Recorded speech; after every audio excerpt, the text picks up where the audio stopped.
So I want to show you how to feel refreshed when you wake up in the morning. Now I'm curious, how do you feel when you wake up in the morning? Are you refreshed? Are you grouchy? Are you irritable? Are you exhausted? Are you just a little bit tired? Go ahead and comment in this section down below, and I'm going to read all the comments. I'm really curious. So the best way or indication of whether you really rested or not, I'm not just talking about sleeping, I'm talking about really resting and feeling rejuvenated, is how you feel when you wake up in the morning, as well as how you feel through the entire day. So the real key and most important factor of sleeping is the sleep hormone called melatonin. Now melatonin is a hormone that is triggered by darkness. Okay? So when it's dark at night and there's less light going in through the eye and into the brain, you're going to trigger the pineal gland to convert serotonin into melatonin, make you tired, help you sleep.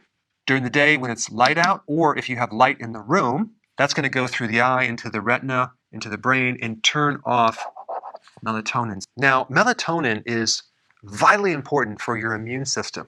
And this also explains why when people don't sleep that well, they get sick. So the less sleep you have, less melatonin you have, the greater the risk of getting infections, having heart problems, and many other diseases. Now, the other thing to know is that melatonin is a very powerful antioxidant. So having enough melatonin can actually help your body from free radical damage, and it could potentially help extend your life. Now, the problem with taking melatonin as a supplement, which I don't recommend, is that you're taking a hormone, and then over time, your body just produces less. It will compensate. So I don't like the option of taking melatonin as a sleep aid at all. Now, here's another big problem with melatonin. As you age, your melatonin decreases. And this is why when you get older, you just can't sleep as long. And this then increases your risk for other types of problems. Also, melatonin is a powerful anti-inflammatory. So when you don't sleep, you tend to be more stiff, you have more pain, more inflammation. When is the best time to go to bed? Well, ideally when it gets dark out, but that usually doesn't happen. But I would recommend between 10 and 11 o'clock p.m. That would be the best time to go to bed, ideally. You have certain hormone waves, called circadian waves, that come up and down, and they run about every 90 minutes.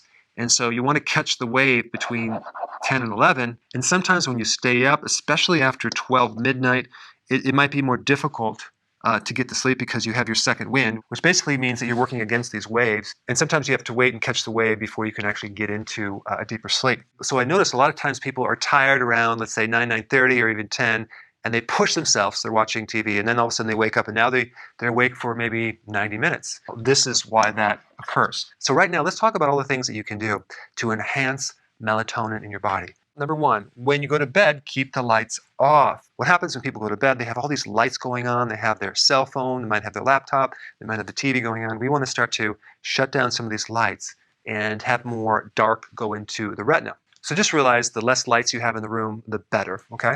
So lights out would be number one. Number two, fluoride. Just so happens that fluoride interferes with the pineal gland. It can even create problems with calcium buildup, calcification. So get a good water filter to filter this out. I'll put a link down below for some recommendations for water filters. I've done some videos on that. But tap water usually has the fluoride in it. And as a side note, you might just find that your skin will be so much better, especially if you have acne. Number three, glycine, okay, is an amino acid that has a really good effect on serotonin. It can increase serotonin. You would take 1 to 2 grams before bed. Okay, that could help you as well. Number four, reducing your blue light. I'm talking about the blue light on your computer screen, on your TV screen. Blue light can reduce melatonin. So you can get various sunglasses that filter out blue light. But another way to do this is just to get the free apps that you can download on your computer to filter out the blue light. And you'll notice that be less eye strain. All right, number five, you want to get sun exposure and vitamin D during the day. Because what happens is melatonin and the sun and vitamin D work kind of like opposing each other. So what we want to do during the day is we want to turn off melatonin so it can recharge. And at night, we want to turn it on. So we don't want to necessarily live in the darkness. So the combination of sun, vitamin D, and melatonin at night, because it's stimulated by darkness, is a very good way to help to turn off this little switch that you have going on. Because what happens if you just don't get enough sun or vitamin D, then melatonin doesn't seem to work at night effectively. Number six, obviously we want to reduce stress as much as possible. You want to somehow change your environment, go for long walks in the park, and just get away from stress, because stress will also shut down melatonin. Well, actually, cortisol will shut down melatonin, and that's the stress hormone. And of course, caffeine will interrupt the natural production of melatonin, as will alcohol. Now, what's interesting with this next one is that not only does darkness stimulate melatonin, but cold will have a stimulatory effect on melatonin. So if your temperature is cooler, okay, in your room, you'll stimulate melatonin. So I like to keep the temperature roughly about 68 degrees. I actually like sleeping when it's a little bit colder. And lastly, and most importantly, we're going to talk about EMFs for a little bit, okay? Electromagnetic frequencies. Let me just go to this next board right here.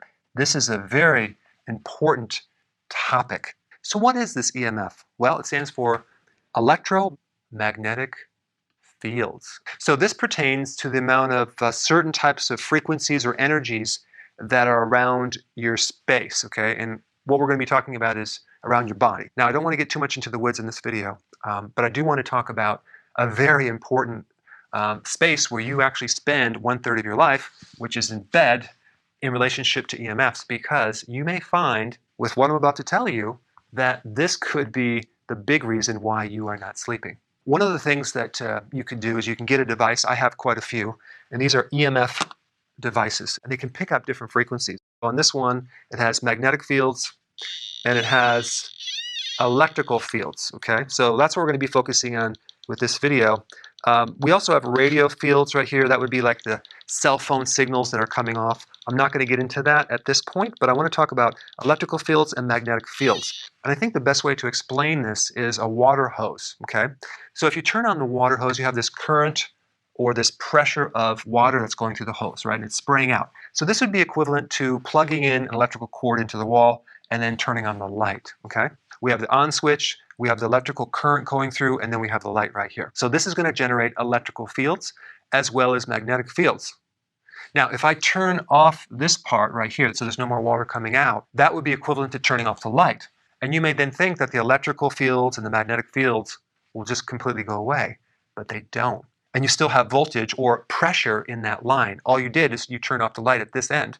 It's still plugged into the wall over here. Same thing with the water hose. If we turn off right here, we still have pressure in this line, okay? Why? Because it's still turned on over here. So let's take a look at your bed right here, okay? So you're sleeping in your bed, you have your nightstand, and you have your light right here. This light is plugged into the socket. You might have your alarm clock right here. You might even have your cell phone sitting right here, which we'll talk about in a second. So you turn off the light, but guess what? It's still plugged in, and you're still going to have electrical fields and even magnetic fields that can extend 6 to 8 feet from the socket. Now, if you don't believe me, just get one of these devices and go ahead and measure it. Okay, so first thing I'm going to do is I'm going to turn it to electrical fields, okay? So I'm going to go to the smart board right here. Not too bad, eh? So electrical fields aren't bad. Let's go magnetic. Big magnetic fields, so I have to stand like this far away. So I'll have to try that next time I try to write on the board, right? So I wouldn't want to be hanging out at this level for too long. Okay, so let's take a look at the radio frequencies. Now, this is not really, you can see it's a little bit, but let's take a look at my cell phone. So I'm holding this, here's my cell phone. Okay, now I'm going to click on wake up the email. Look at that. There's a lot of frequencies coming off that phone right now, right? So can you imagine holding this to your head? Everyone does it all day long. So you want to keep this away from your head and use your speakerphone. There's other things you can do as well, but do not do this with your head, okay? Don't touch this thing. In fact, when you bought the phone, you even signed something for them to tell you not to do that, okay? Look at this on this light. That's electrical field. Let's check magnetic fields. Not too bad. So we're going to check a light that's off. Magnetic fields are low. Let's go to electrical fields. Look at that. That's crazy. It's off. Why is that? Because there's still voltage in the wire. There's pressure. It's just not turned down at this level. This is why we want to disconnect the cord at the bottom. Don't look into the light, right? I mean, even this far away, you can see that it's quite high. It should be 0.5. Electrical is really high. See, the wire is really high. Now I'm going to unplug this light. See, there's nothing now. So you can see when you go to sleep, you want to unplug that or put a switch down here to turn it off. The goal is to reduce the amount of electrical magnetic frequencies around your body at night. Since you spend so much time, in your life sleeping, we want to reduce EMFs. Why? Because it decreases the production of melatonin from the pineal gland. In fact, it could decrease your stage 4 sleep, your deep delta wave sleep. So even though you're sleeping, you're not resting. So there's some very, very simple things you can do, okay? You can just unplug these devices to your light and your alarm clock and just get a battery clock, okay? Or you can spend $4 and get one of these on-off switches that you plug into the outlet. Then you can plug in the cord into these and turn off the power where the outlet is, and that will cut down on the EMF considerably. Another thing you really want to make sure you do is to take your cell phone and either put it on the other side of the room or put it on airplane mode, because this cell phone is emitting a lot of unfriendly energy to your brain, to the heart, to your cells. Let's keep it really simple. Number 1, turn your cell phone to airplane mode. Number 2, unplug the cords from the outlets that are close to your bed, or get one of those little switches that you can turn it off at this level right here. Now, you may find, if you get a tester, that the cables in the wall are a problem. I'm not going to go that deep in this video, but I suggest that you do get one of these devices to measure those fields, and then you can really see. The one I'm going to recommend is the Tri-Field EMF Meter Model TF2. I'm not affiliated with the company. I don't get any commissions, but this is one of the better ones because you can measure all sorts of things around your house. I will do a video on your computer space. That's another area that we need to talk about, because the power cables, the surge protector underneath the computer, the battery backup, the lights, the printer, all of this will be giving off a lot of unfriendly energy that can make you very tired.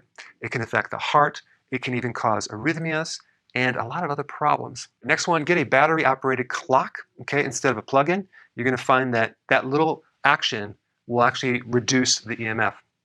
If you have a waterbed, get rid of it. The electrical heater in that waterbed creates a big problem with your body. If you have heating pads, that's another big problem, because the electrical fields that are created from that are very bad, especially if you're sleeping with one on your back all night long. So it may help your back pain, but then create back pain by creating this electrical field. And then electric blanket, really bad because it puts a whole field around your entire body. Not very healthy. Now, some people are really sensitive to EMF, some people are not, but I'm just talking about the long-term effects that it can create on your body, especially with your sleep cycles. All right, guys, kind of a rather long video, but I think it's a very important one. Thanks for watching. Hey, we're back. With another amazing recipe. No grains, no sugar, totally keto. There's no suffering in keto. Absolutely not, Karen. And it's an immune system builder. Absolutely. You have to check this out. I think you should hurry up, watch the recipe, and make it yourself. It's just so easy to be keto. But is it simple? It's super simple. We hope you enjoy making it as much as we are enjoying eating it.